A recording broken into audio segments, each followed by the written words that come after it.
भैया मैं आपसे जानना चाहूंगा, जिस तरीके से अब इलेक्शन आने वाले हैं, सीट शेयरिंग को लेकर कहीं ना कहीं बात बनने लगी है इंडिया गठबंधन की।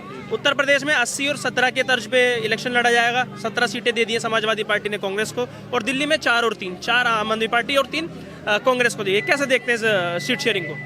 देखिए, ये जो हुआ है ना, ये कहीं की ईंट कहीं का रोड़ा, भानुमति ने कुनवा जोड़ा, कहावत सुनी है ना आपने। ये सारे देशद्रोही लोग हैं, राष्ट्र को तोड़ने वाले लोग थे, जेब भरने वाले लोग थे, तुष्टीकरण का पहाड़ लगाने वाले लोग थे, जातियों में लोगों को तोड़ने वाले लोग थे। जनता इनसे पूरी तरह त्रस्त हो चुकी है। ये चाहे 4 सीट दें, 15 सीट दें, 20 सीट दें, जब सारे चोर मिलकर राजनीति करेंगे तो उसका रिजल्ट तो गलत ही आना है ना।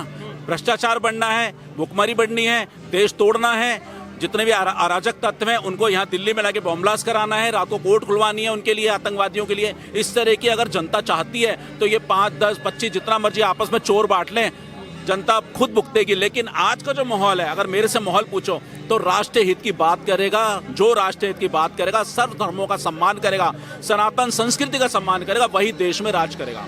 और वो राज करने का मूड जनता ने देख लिया है। 3 स्टेट हम लोगों ने जीती हैं, बीजेपी ने जीती है अभी 3 स्टेट, और आगे भी प्रचंड हमारी जीत होगी 24 में। कि जितने मर्जी बुआ भतीजे बागड़ बिल्ले इकट्ठे हो जाएं, कुछ नहीं कर सकते। 400 पार है तो 400 पार है। 400 पार कैसे कह रहे हैं आप? क्योंकि यूसीसी को लेकर अभी आपने देखा होगा हल्द्वानी में जिस तरीके से दंगे हुए, यूसीसी इंप्लीमेंट हुआ, बरेली में लॉ एंड ऑर्डर को बिगाड़ने की पूरी कोशिश कर दी गई थी। आजकल बॉर्डर पर तथाकथित किसान कह रहे हैं उनको कि किसानों ने आंदोलन कर रखा है, हमारी मांगे पूरी नहीं की जा रही है, किसान गरीब होता जा रहा है, अडानी अंबानी अमीर होता जा रहा है, मोदी जो है वो किसान विरोधी सरकार है उनकी। कैसे आप आएंगे फिर? इनके कहने से सब कुछ होता है क्या? ये लोग वो नहीं है जो लिख देंगे और उसी के ऊपर ही सब कुछ होगा। ये सारे तथाकथित बैठे हैं वहाँ पे, ये अननेचुरल किसान है जिनकी आप बात कर रहे हो। इनके किसी के 10 पेट्रोल पंप, किसी के 15 पेट्रोल पंप 5-5 करोड़ के ट्रैक्टरों में आ रहे हैं। ये सारे एक तरह का एजेंडा, अपनी ताकत दिखाने आ रहे हैं, देश को तोड़ने आए हैं, दिल्ली को जलाना चाहते हैं, देश को तोड़ना चाहते हैं, और मेन मोदी सरकार को गिराना चाहते हैं। पूरे विश्व के अंदर जो हमारी विश्वविख्यात हमारी प्रस्टी, हमारी एक इमेज तैयार हुई है, उस इमेज को गिराने का काम करने के लिए ये पूरा गठबंधन, ठगबंधन उनको प्रमोट कर रहा है, उन किसानों को ला रहा है। लेकिन ये मुमकिन नहीं है, ये मुमकिन नहीं है। अब 140 करोड़ की जनता होश में आ चुकी है। और ये कुछ भी कर ले सर, मैंने कहा ना, ये चंद जुगनू मिलके सूर्य की रोशनी का मुकाबला कर रहे हैं, ये मिट जाएंगे, बिल्कुल खत्म हो जाएंगे। राजनीति का स्तर गिराकर बात करने वाले ये लोग धराशायी होंगे सर। बस इतना मैं कहना चाहूंगा। जय श्री राम। इनके अलावा कोई विकल्प नहीं है देश के पास, मोदी जी के अलावा कोई विकल्प ही नहीं है, कोई विकल्प नहीं है। एक छोटा सा मेरा आखिरी सवाल आपसे यही होगा कि जो 17 सीटें दी गई हैं कांग्रेस पार्टी को, उसमें से मेन अमेठी और वाराणसी और प्रयागराज में कांग्रेस का प्रत्याशी खड़ा होगा मोदी जी के खिलाफ। कैसे देखते हैं इसको? कोई बात नहीं, होने दो। हमारी स्मृति ईरानी ने पहले भी इनको मुंह की खिलाई थी, वायनाड से भागे थे, और वो कहती है लड़की हूँ, लड़ सकती हूँ। जो खड़ी थी प्रियंका वाड्रा, वो तो दिख नहीं रही, कहाँ गायब हो गई। चलो आ जाए, हम तो कहते हैं स्वागत है, मगर जब भी मुंह की खाई आगे मुंह की खाओगे। एक चीज कहूंगा, एक चीज जोड़ूंगा, पश्चिम बंगाल में क्यों नहीं जा रही वो लड़की हूँ, लड़ सकती हूँ? जो हमारी हिंदू महिलाओं के साथ बलात्कार किया जा रहा है, 4 साल की बच्ची से लेकर 70 साल की वृद्ध महिला तक को छोड़ना नहीं जा रहा, वहां पे कहाँ चले जाते हैं लोग? जहां हिंदू के साथ अत्याचार होता है ताली बजाते हैं, एक मुस्लिम के साथ हो जाए तो कपड़े फाड़ने लगते हैं लोग। तो इन लोगों को देश जान चुका है, देख रहा है। ये जितने मर्जी जुगनू इकट्ठे हो जाए, मैंने कहा ना, देश का मूड बदल चुका है, बदल चुका है बिल्कुल। अच्छा भैया जैसे बोल रहे हैं देश का मूड बदल चुका है, सहमति रखते हैं? बिल्कुल। कैसे आपको दिख रहा होगा कि जैसे आज़ादी इस टाइम हमें मिल रखी है। देखिए, सुनिए मेरी बात को, हम जब बचपन से छोटे थे, मैंने पहला वोट कांग्रेस को डाला था। सुनिए मेरी बात, कांग्रेस को वोट डालने के बाद धीरे धीरे हम कांग्रेस के साथ, बिल्कुल कांग्रेस के ही हो गए थे।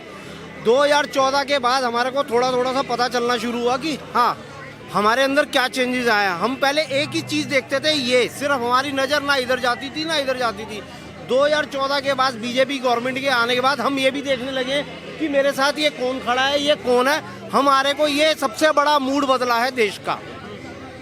अच्छा, आपने कहा 2014 से पहले आपका जो वोट था वो कांग्रेस पार्टी के साथ था, तो ऐसा क्या हुआ 2014 के बाद जो आपका वोट प्रधानमंत्री मोदी के पास चला गया? क्योंकि कहा तो यही जाता है मोदी जी का सपोर्ट वो करते हैं जो सिर्फ और सिर्फ एक धर्म को नीचे गिराने की राजनीति करते हैं, हिंदू मुस्लिम की राजनीति करते हैं।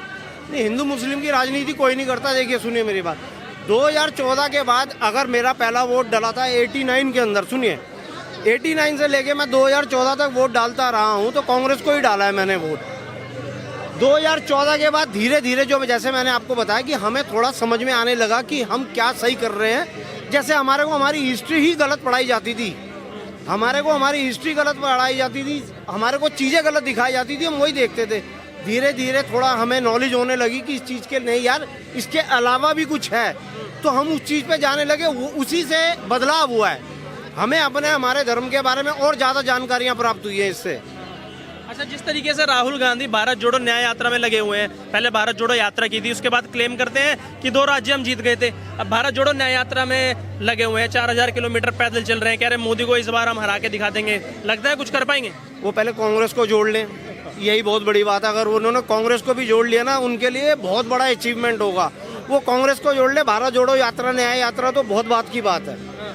अच्छा, कांग्रेस तो पहले जुड़ी हो तो कहते हैं हमने तो देश की आज़ादी में इतना साथ दिया है, हमारे लोगों ने कुर्बानियां दी हैं देश की आज़ादी के लिए, तो हम तो जुड़े हुए हैं। मोदी जी सिर्फ बांटने की राजनीति कर रहे हैं। देश की आज़ादी में कौन नहीं जुड़ा हो, मुझे बताइए। हिंदू, मुस्लिम, सिख, ईसाई, पारसी सब जुड़े हुए।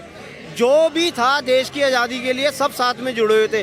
बांटने की राजनीति कौन कर रहा है? ये आपको भी पता है कि बांटने की राजनीति सिर्फ एक ही पार्टी करती थी पहले, कांग्रेस। अब उसके साथ 2 हो गई, 2 से 3 हो गई, जो 3, 4, 5 पार्टियां हो गई हैं, वही सिर्फ बांटने की राजनीति कर रही हैं।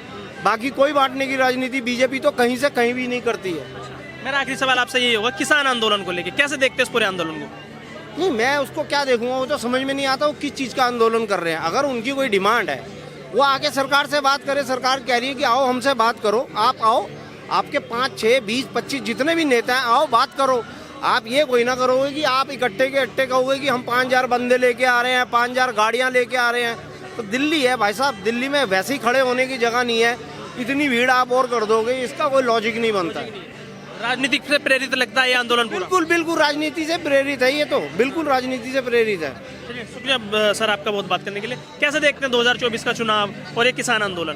किसान आंदोलन तो एक तरह से कांग्रेस और आम आदमी पार्टी का प्रोपगंडा है। ये राजनीतिकरण कर रही है और कोई बात नहीं है। अगर वो किसान होते तो किसान बैठ के बात करते, किसान के पास सब कुछ सरकार भी कर रही है कि आप बैठ के निश्चित रूप से जो मामला है उसको समझा लिया जाए और सुलझ लिया जाए, लेकिन किसान मानने को राजी नहीं है। किसान जानवन किसान तो है नहीं, इतने बड़े भारत देश के बस 2 राज्यों के किसान ही हैं, बाकी कोई नहीं है किसान। आप बताइए, जिस पे बात आप और हम कर रहे हैं, किसान अगर जो होते तो पूरे राष्ट्र के आते। 2 राज्य के तो नहीं है ना, 2 राज्यों पे पूरा भारत तो नहीं टिका हुआ है। तो जहाँ कांग्रेस का और आम आदमी की सरकार है, उसी के वर्चस्व से ये आंदोलन चल रहा है। एक तरह दलगत राजनीति का आंदोलन है ये, पूरा राजनीति से प्रेरित है। पूरा है जी। क्यों दूसरे राज्य का किसान नहीं सपोर्ट कर रहा है? राजस्थान पड़ा है, महाराष्ट्र पड़ा हुआ है, मध्य प्रदेश पड़ा हुआ और बाकी राज्य पड़े, उसके किसान कहाँ बैठे हुए हैं? उनको क्यों नहीं आ रहे हैं? कहते हैं दूर है वो तो बहुत ज्यादा, इस वजह से नहीं आ पा रहे हैं। वो अपने एरिया में तो प्रदर्शन करेंगे लोगों को। एक बंगाल में हो रहा है तो बंगाल से यहाँ तक हवा आ रही है ना कि बंगाल में बात हो गई, तो वहाँ होगा तो नहीं पता लगे। मीडिया के माध्यम से पता तो लगेगा, मीडिया के माध्यम से तो पता लगेगा कि यहाँ पे ये राजनीति हो रही है। ऐसा कैसे हम मान लें और आप मान लें? वो तो सारा ही पार्टियों के अंदर फंडिंग का है सब मामला। फंडिंग करके वहाँ पे किसानों को खड़ा किया जा रहा है कि आप खड़े हो जाओ जी, और कोई मुद्दा ही नहीं है किसान का। तो ये जो वीडियोस निकल कर आ रहे हैं जो जिसमें कह रहे हैं कि मोदी का ग्राफ बहुत ऊपर चला गया है, राम मंदिर बनने के बाद मोदी का ग्राफ नीचे लाना है, सरकार मानेगी नहीं तो डंडों से पीट के मनवा दिया जाएगा, कैसे देखते हैं इन सब बयानों को? भाई, मोदी का ग्राफ बढ़ रहा है। आप चंद्रमा पे कल्पना नहीं कर रहे थे, चंद्रमा पे आप पहुंच गए। आप सारी टेक्नोलॉजी आप खुद यूज कर रहे हैं, बना रहे हैं लड़ने के लिए हर जगह से। जहाज आप, अपना जेट फाइटर आप बना रहे हैं, सबमरीन आप बना रहे हैं, ब्रह्मास्त्र आप बना रहे हैं। तो मोदी के राज में विकास हुआ, तभी तो लोग ये कर रहे हैं, विश्वास कर रहे हैं कि उसका ग्राफ ऊंचा जा रहा है। जिसने विकास ही नहीं किया उसका ग्राफ नीचे ही तो जाएगा। विकास पुरुष है, उसने काम किया है कि हर जगह हर क्षेत्र में काम किया है। एक क्षेत्र कोई बाकी है जिसमें उसने काम नहीं किया? बता दो आप। हर क्षेत्र में उसने विकास किया, रोड से लेके जहाँ भी देखेंगे आप, हर जगह विकास ही विकास किया है। तो कहते हैं कि शुरुआत की थी हमने शुरुआत कर दी थी, मोदी जी तो आए हैं बस क्रेडिट लेके चले गए हैं। चाहे वो महिला आरक्षण की बात हो, चाहे वो इसरो की बात हो, चाहे वो किसी भी चीज की बात हो। सबसे बड़ा देश का दुर्भाग्य है कि आरक्षण मुक्त होना चाहिए। जिसकी आवश्यकता है उसको दिया जाए। ये नहीं कि आरक्षण के नाम पे आज भी गरीब है, जो अमीर है अमीर बढ़े जा रहा है। हर जात में अमीर गरीब हैं, उसके आधार पे, जातिगत आधार पे मत दिया जाए आरक्षण। आरक्षण दिया जाए तो ये देखा जाए कि किसके पास धन है, किसके पास नहीं है। आर्थिक आधार पे आरक्षण होना चाहिए। तो राहुल बाबा ने तो कह दिया है भारत जोड़ो न्याय यात्रा में कि जो 50% आरक्षण है उसको हम 100% कर देंगे पूरा। तो बाकी लोग कहाँ जाएंगे? 100% आरक्षण वो दे देंगे तो बाकी लोगों का क्या काम होगा? वो देश के नागरिक नहीं है। आप बताइए, एक करें एक तरफा, मैं एक सपोर्ट कर दूंगा तो और बाकी लोग कहाँ जाएंगे? वो देश के नागरिक नहीं हो, देश में नहीं रहते हैं। राहुल बाबा जो बोल रहे हैं सारा गलत बोल रहे हैं, सारा गलत बोल रहे हैं। सारा गलत बोल रहे हैं। उनको ये नहीं पता है कि चिप्स कहाँ पैदा होता है। वो आलू से नहीं, डायरेक्ट चिप्स ही बना देते हैं, तो उनकी बात अलग है। अभी चुनाव आया तो कुछ और बोल लेंगे। कुछ फर्क डाल पाएगा ये आंदोलन जितने भी हैं 24 के इलेक्शन रिजल्ट पे? नहीं है, आपको पहले ही बताया कि ये पार्टियों का प्रोपगंडा है। वो अपने सामने नहीं कर पा रही हैं तो किसानों को आगे करके वो परेशान कर रही हैं। उससे कोई फर्क नहीं है। जनता का मूड है, मोदी जी बनेंगे फिर से प्रधानमंत्री।